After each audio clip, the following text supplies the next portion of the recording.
ವಯಾಗ್ರ ಮಾತ್ರೆಯನ್ನು ತಿಂದು ಚಿತ್ರ ವಿಚಿತ್ರವಾಗಿ ಲೈಂಗಿಕ ಕಿರುಕುಳವನ್ನು ಕೊಡುತ್ತಾ ಇದ್ದ. ಇದೇ ವಿಚಾರವಾಗಿ ಪತಿಯ ಕಾಟವನ್ನು ತಾಳಲಾರದೆ ವಿಷ ಹಾಕಿ ಸಾಯಿಸಿಬಿಟ್ಟಿದ್ದಾಳೆ ಆತನ ಹೆಂಡತಿ. ಏನೇನು ಆಗುತ್ತೆ ಸಂಸಾರಗಳಲ್ಲಿ, ಯಾವ್ಯಾವ ವಿಚಾರಕ್ಕೆ ಸಂಸಾರದ ಗಲಾಟೆಗಳು ನಿಲ್ಲೋ ಥರ ಕಾಣ್ತಾ ಇದೆ. ಒಬ್ಬೊಬ್ರದ್ದು ಒಂದೊಂದು ರೀತಿಯಾದಂತಹ ವಿಚಿತ್ರ ಸ್ಟೋರಿಗಳು ಸಂಸಾರದಲ್ಲಿ. ವಯಾಗ್ರ ಮಾತ್ರೆಯನ್ನು ತೆಗೆದುಕೊಂಡು ಲೈಂಗಿಕವಾಗಿ ಕಿರುಕುಳ ಕೊಡ್ತಾ ಇದ್ದ. ಆ ಕಿರುಕುಳವನ್ನು ತಾಳಲಾರದೆ ಗಂಡನ ಒಂದು ವಿಚಿತ್ರ ವರ್ತನೆಯನ್ನು ಸಹಿಸಲಾಗದೆ ಇಲ್ಲೊಬ್ಬ ಹೆಂಡತಿ ಊಟದಲ್ಲಿ ವಿಷ ಹಾಕಿ ಸಾಯಿಸಿಬಿಟ್ಟಿದ್ದಾಳೆ. ಹೆಂಡತಿಯರು ಗಂಡಂದರನ್ನ ಸಾಯಿಸುವಂತಹ ಕೇಸುಗಳು ಜಾಸ್ತಿ ಆಗ್ತಾ ಇದೆ. ಕೌಟುಂಬಿಕ ಕಲಹದ ಹಿನ್ನೆಲೆಯಲ್ಲಿ ಸಂಸಾರಗಳು ಹಾಳಾಗ್ತಾ ಇವೆ. ವಿಷಯಗಳು ಬೇರೆ ಬೇರೆ ಇದೆ, ಆದರೆ ಈ ಸಂಸಾರದ ಗಲಾಟೆಯಲ್ಲಿ ಜೀವಗಳು ಹೋಗ್ತಾನೆ ಇವೆ.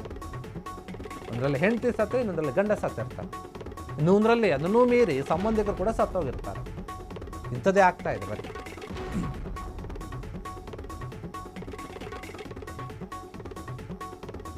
ಗಂಡ ಲೈಂಗಿಕವಾಗಿ ಕಿರುಕುಳವನ್ನು ಕೊಡ್ತಾ ಇದೆ, ವಿಚಿತ್ರವಾಗಿ.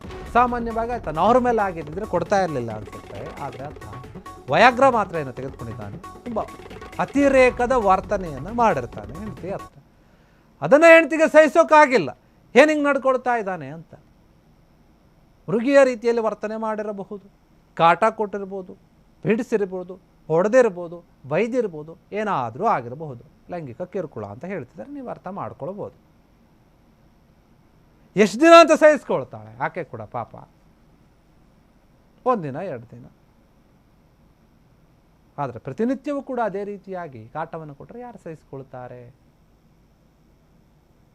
ಹೆಣ್ಮಕ್ಳ ವಿಚಾರದಲ್ಲಿ ಹೆಂಗೆ ನಡ್ಕೊಳ್ಬೇಕೋ ಹಂಗೆ ನಡ್ಕೊಳ್ಬೇಕು. ನಾವು ನಮ್ಮ ವರ್ತನೆಯನ್ನು ಚೇಂಜ್ ಮಾಡಿಕೊಂಡಾಗ ಅವರ ವರ್ತನೆ ಕೂಡ ಚೇಂಜ್ ಆಗುತ್ತೆ. ಒಬ್ಬ ಹೆಣ್ಣು ನಂಬಿದರೆ ಪ್ರಾಣ ಕೊಡೋಕ್ಕೂ ಸಿದ್ಧ, ಅದೇ ನಂಬಿಕೆಯನ್ನು ಕಳೆದುಕೊಂಡ್ರೆ ಪ್ರಾಣ ತೆಗೆಯೋಕ್ಕೂ ಕೂಡ ಸಿದ್ಧ. ಹಂಗಿರುತ್ತೆ ಮನಸ್ಥಿತಿ. ಅದೇ ರೀತಿಯಾಗಿ ಗಂಡು ಮಕ್ಕಳು ಕೂಡ ಅಷ್ಟೇ. ಸರಿಯಾದ ರೀತಿಯಲ್ಲಿ ಹೆಣ್ಮಕ್ಳಿದ್ರೆ ಅವರು ಕೂಡ ಅವ್ರಿಗೆ ತುಂಬ ಬೆಲೆ ಕೊಡುತ್ತಾರೆ, ಇಲ್ಲ ಅಂತಂದರೆ ಸಾಯಿಸ್ತಾರೆ.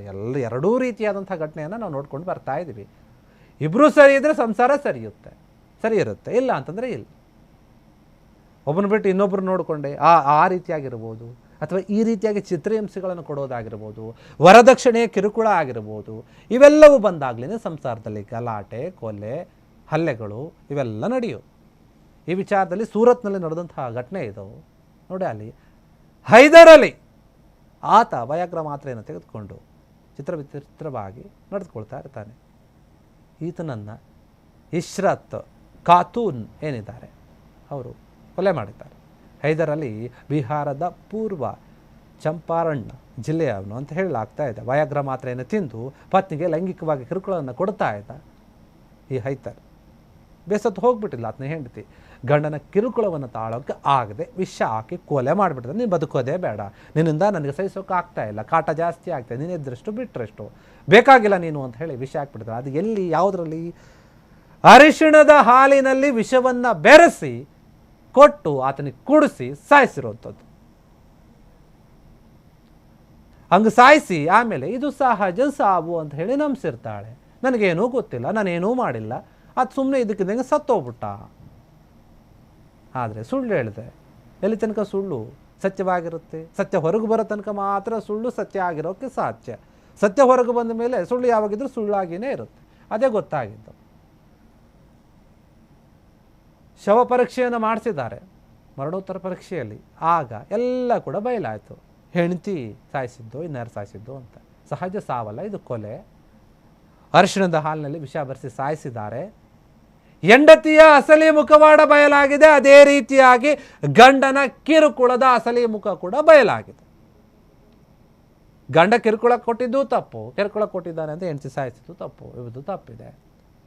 ಇಬ್ಬರು ಹೊಂದಾಣಿಕೆ ಮಾಡ್ಕೊಂಡು ಸರಿಯಾಗಿರ್ಬೋದಾಗಿತ್ತು, ಇಲ್ಲ ಡಿವರ್ಸ್ ತೊಗೊಂಡು ಬೇರೆ ಬೇರೆ ಆಗ್ಬೋದಾಗಿತ್ತು. ಆದರೆ ಆ ಹೆಂಡತಿಗೆ ಇದನ್ನು ಸಾಯಿಸೋದು ಬಿಟ್ಟರೆ ಬೇರೆ ಯಾವ ದಾರಿ ಕೂಡ ಕಾಣಿಸಿರಲಿಲ್ಲ. ಅಷ್ಟು ಕಷ್ಟ ಆಗಿರ್ಬೋದು, ಅದಕ್ಕೆ ಸಾಯಿಸಿರ್ಬೋದು. ಅದೇನೇ ಇದ್ರೂ ಕೂಡ ಕಾನೂನನ್ನು ಕೈಗೆ ತೆಗೆದುಕೊಳ್ಳೋಕ್ಕಾಗಲ್ಲ. ಅವ್ರು ಯಾರೇ ಈ ರೀತಿಯಾಗಿ ಮಾಡಿದ್ರೆ ಅದಕ್ಕೆ ಶಿಕ್ಷೆ ಆಗೇ ಆಗುತ್ತೆ. ಕಾನೂನು ರೀತಿಯಲ್ಲಿ ಯಾರು ಕೂಡ ತಪ್ಪಿಸ್ಕೊಳ್ಳೋಕ್ಕಾಗಲ್ಲ. ಅದೇನೇ ಕಾರಣ ಇದ್ದರೂ ಕೂಡ ಒಂದು ಜೀವವನ್ನು ಬಲಿ ತೆಗೆದುಕೊಳ್ಳೋದು ತಪ್ಪೇ. ಅದೇ ರೀತಿಯಾಗಿ ಹೆಣ್ಮಕ್ಳಿಗೆ ಕಾಟ ಕೊಡೋದು ಕೂಡ ತಪ್ಪೇ. ಇಬ್ಬರದು ತಪ್ಪಿದೆ. ಅದಕ್ಕೆ ಗಂಡ ಶಿಕ್ಷೆ ಅನುಭವಿಸಿರುವಂಥದ್ದೇನು, ಈಗಾಗಲೇ ಸಾವನ್ನಪ್ಪಿರುವಂಥದ್ದು. ಆತನಿಗೆ ಆ ಶಿಕ್ಷೆ ಸಿಕ್ಕಿದೆ. ಈಗ ಹೆಂಡತಿಗೆ ಕಾನೂನು ಯಾವ ಶಿಕ್ಷೆ ಕೊಡುತ್ತೆ ಅದನ್ನು ಕಾನೂನೇ ಹೇಳಬೇಕು. ಕ್ಷಣ ಕ್ಷಣದ ಸುದ್ದಿಗಳಿಗಾಗಿ ಫ್ರೀಡಂ ಟಿವಿ ಸಬ್ಸ್ಕ್ರೈಬ್ ಮಾಡಿ, ಲೈಕ್ ಮಾಡಿ ಹಾಗೂ ಫಾಲೋ ಮಾಡಿ. ಹೊಸ ಸುದ್ದಿಗಳ ನೋಟಿಫಿಕೇಶನ್ಗಾಗಿ ಬೆಲ್ ಐಕಾನ್ ಮೇಲೆ ಕ್ಲಿಕ್ ಮಾಡಿ.